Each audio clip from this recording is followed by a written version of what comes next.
পটল ভেজে দিয়েছি। এখন একটু মরিচের গুঁড়া দিয়ে দিলাম, হলুদের গুঁড়া দিয়ে দিব। আর এই হলুদটা অনেক বেশি কালার হয়। আচ্ছা, আমি এখানে মাছ দিয়ে দিয়েছি।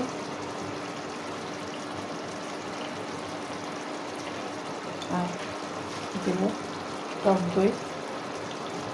পটলের ভিতরে সরিষা বাটা দিলে আরও বেশি ভালো লাগে, আর এটা এখন নাই আমার বাটা।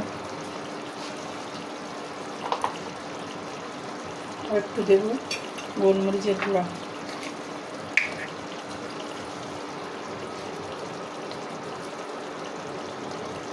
কি মাছ দিয়েছি দেখেন এখানে।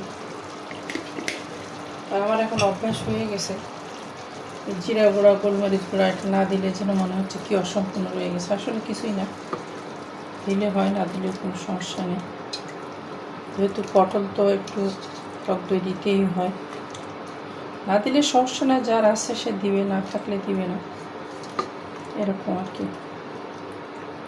সেক্ষেত্রে হালকা একটু চিনি দিলে, এটা যারা বাবুর্চিরা করে, যেরকম কোনো খাবারের ভিতরে একটু চিনিটা দিলে টেস্টিটা একটু বেশি হয়। আপনারা দিয়ে দেখবেন একদিন আসলে কতটুকু হয়। এই দিয়ে দিলাম। আল্লাহ হাফেজ।